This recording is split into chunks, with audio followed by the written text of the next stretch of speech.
Good afternoon, everybody. I like complexity. Not because I like complicated problems, but because it is beautiful. I find it beautiful because it reflects intricacy, depth, a rich interplay of elements, and if you zoom out, can evolve into fascinating forms and patterns. My name is Katja Schuitemaker. I work as a dev engineer at ING Wholesale Banking and recently also became an IT chapter lead, where I lead a group of devs and solution architects. Now, when I started out as a junior software engineer, I was studying algorithms, design patterns, data structures, but at some point I realized I didn't get what I was doing. Why was I doing these things? What underlies all of this? Why am I studying this? And upon recommendation, I started studying formal languages and computational models. In other words, the foundations of that underlie computation. And that really helped me with algorithmic thinking, building compilers and interpreters, language design, regex expressions, etc. But not only that, I realized that cellular automata, which is the more formal theory that is known to study computational models, is not only relevant to us software engineers, but also, for example, everywhere around us in nature or in art. Now, let's run I hope. Yes. So behind me you can see a grid. And if I color a few squares and hit the play button, can you please raise your hands if you know this simulation? Oh, nice. Really nice. This is Conway's Game of Life. And Conway's Game of Life is an example of a cellular automaton. In other words, a mathematical model of computation. It represents the evolution of life. So after every generation, my program will decide if a cell will be born, if it will die, or if it will survive. The rules are really simple. It will die in case it is alive, and the number of living neighbors is smaller than 2 or greater than 3. In other words, underpopulation or overpopulation. A cell will survive in case a cell equals 1, so is alive, and the number of living neighbors equals 2 or 3. And a cell will be born in case it is dead, and the number of living neighbors equals 3. Fun fact. Let me go back to my presentation. Should work.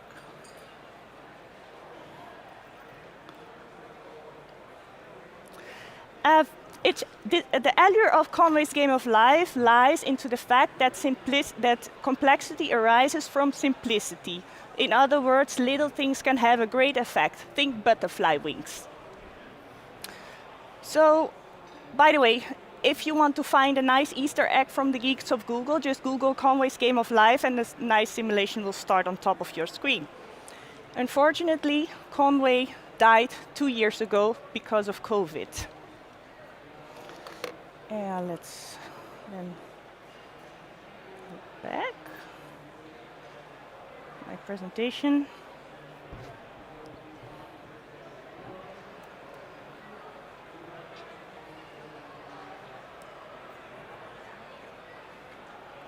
Okay, we're back.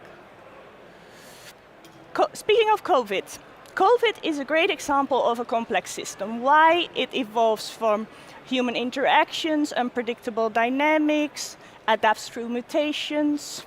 Another example of a complex system are the cells of seashells.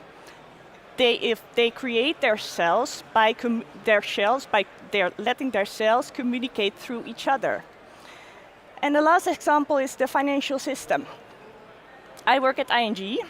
Did you know that ING is the only bank in the Netherlands that's considered a GSIB, a global systemically important bank, meaning its failure or distress can have global impact on the financial system as a whole. So yeah, that's equal to playing Jenga with the economy. Every move has an effect. So today I want to tell you about what cellular automata are, how they are applied at ING, because yeah, after studying this, I wanted to know how does it look like in practice, and why they are still relevant today. So what they are, now I will be leaping out of my comfort zone quite a bit, out of my expertise quite a bit, so feel free if you want to correct me or if you have anything to add, please meet me at the booth after the presentation and we can have a nice discussion about this. Now, in its most basic form, a cellular automaton is a cell. And if we add two cells next to it, we call it a neighborhood of cells. Then add states, like a 1 or a 0, a finite number of states in this case. And we call this a cellular automaton. Now, what makes cellular automata exciting are the rules. So what, in other words, what happens over time? So let's take the example I had before and add a nice pseudocode. Eight possible configurations on what can happen in this case. And if we follow this specific set, for example, if all three of my cells are a 1, we return a 0 for my middle cell. If we wrap this array like a linked list, both of my neighbors also have a neighbor. That means that this initial state will lead to a 0 for my middle cell and a 1 for my two neighbors. Now, I cannot talk about cellular automata without mentioning Stephen Wolfram, who is kind of like the OG of cellular automata. And he defined 256 rules. We have 8 neighbors, 2 to the power of 8 is 256. This specific rule, we can write it as a binary number 010, 11010 equals in decimal numbers rule number 90. Now, 400 generations would look like this.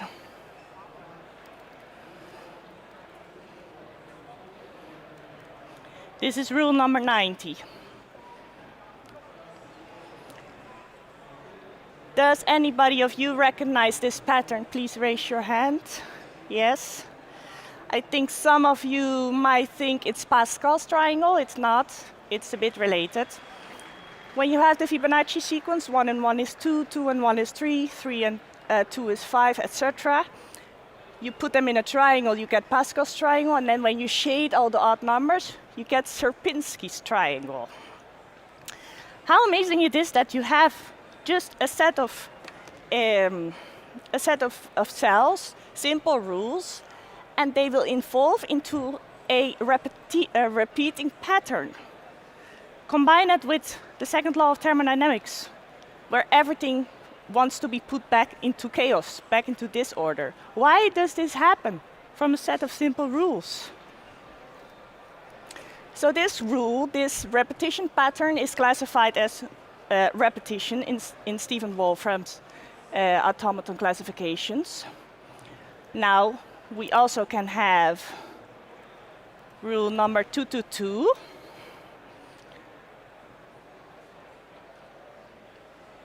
which results into one final state, which we call a uniformity, in this case an orange block. But we can also have another classification, which is a nice one. Rule number 30. And it seems to be quite random, right?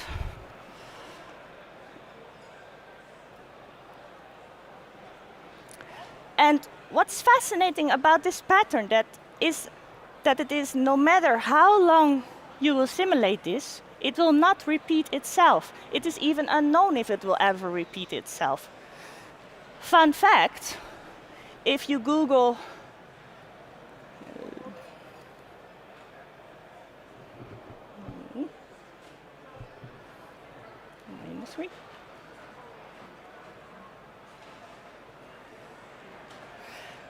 textile cone, you will find this exact same pattern in nature. So that might make me wonder how random is this pattern actually, and why does nature do this? But let's go back to the presentation. That's the million-dollar question, right? Presenter's view.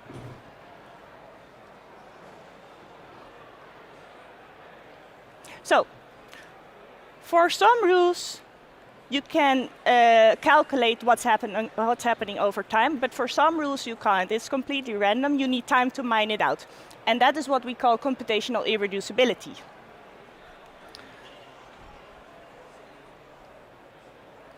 Fun fact, the word automata is derived from the Greek word automata, which means self-acting. Back to Conway's game of life. I put already an initial state. And what's happening here is what we called a phenomena called gliders. And in this case, a glider occurs every 30 generations. And if we then register what is happening on the top bottom of my screen, we can register each passing of a glider as a pulse. In other words, a binary, a bit of information like a 1 or a 0. If we then combine this with another producer of gliders, in this case, they cancel each other out. They annihilate. In other words, when a glider arrives, the output stream will be interrupted, and when no glider arrives, the stream will go on continuously. In other words, it takes a signal and it inverts its state, like a NOT gate. Now you can also do this for AND gates, for OR gates, and for NOT gates. Then if you combine that with reflectors, you can basically do anything in this grid. Rule number 110, that I didn't show you, but you can try it at home, also produces gliders. And that means that both Conway's game of life and rule number 110 from Stephen Wolfram are Turing complete. Turing complete means that they can represent a computer. They define the limits of what can be computed algorithmically. Fun fact. Now I don't, for these names I don't know what I'm talking about, so but maybe you know. Minecraft, Infinifactory, Prison Architect, City Skylines, and Baba Is You are games, and they are all Turing complete as well. So, an ammonite fossil and a pine cone have in common that they grow by the Fibonacci sequence.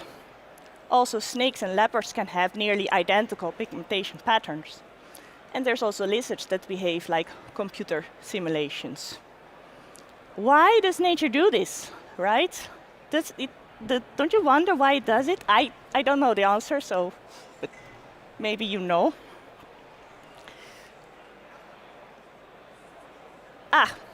So then I figured I want to know how ING is applied. And then I work at the corporate.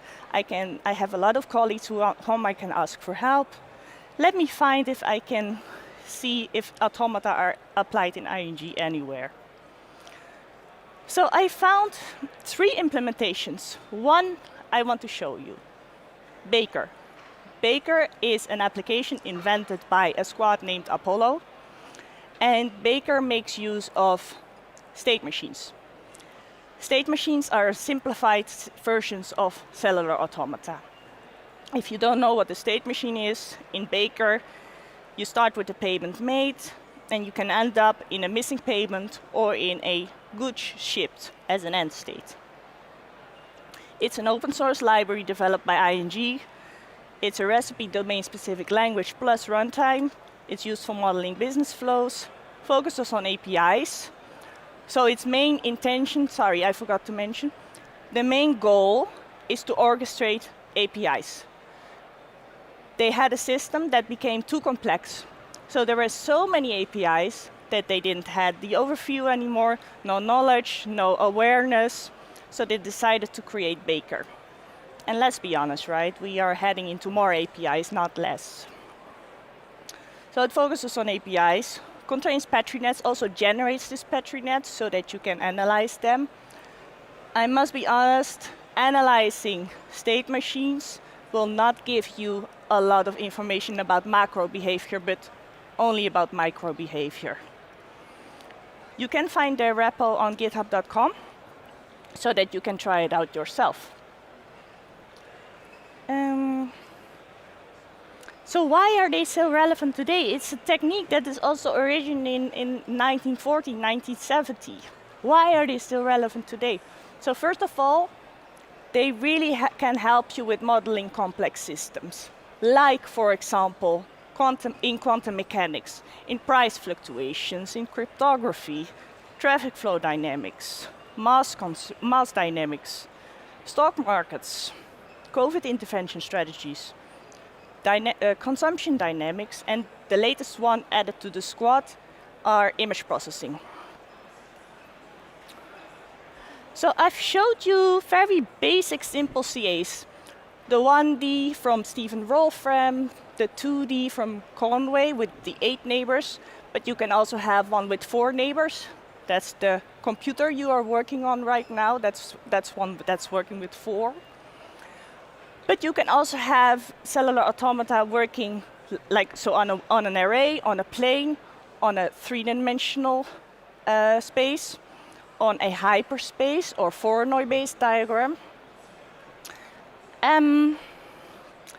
You can have an infinite number of neighbors, an irregular number of neighbors, but there's more. They are also now applied to graph neural networks. So that means that you have this notion of a neighborhood, but you're no longer on the grid anymore. And that unlocks a lot of possibilities, because what makes it exciting is that computation can happen through local exchanges in any geometry the cells desire. Now, there are still challenges with cellular automata. They're implemented on conventional hardware systems, meaning that especially when you want to simulate huge models, it's basically undoable. If you want to simulate huge models, both limited flexibility and efficiency will be a bottleneck. So the CA, now maybe it's just a fun simulation game. Maybe you should just use it to make explanations instead of predictions. Maybe explanations are anyway more important than predictions. Now, in my honest opinion, they're just a fascinating pseudo-complexity generator. And you can really use it to model your systems, given just basic, simple rules and conditions. They're attractive as a modeling framework to analyze mainly micro behavior, but mainly macro behavior, like the financial system. Now, for yourself, state machines excel in representing discrete system behavior. But why don't you put them in a grid? Make sure that the neighbors can influence transitions and create a way more dynamic and interactive system. Now, when you start studying automata, you can find yourself ending up into a philosophical decision whether you and me are cellular automata, whether everything we do is determined from the Big Bang on. But best case scenario, it will just enhance your skills as a software developer. So, yeah, once again, if you would like more information about the CA, about ING implementations, or about the literature, feel free to meet me afterwards at the booth. Happy to discuss it with you. Thank you for listening.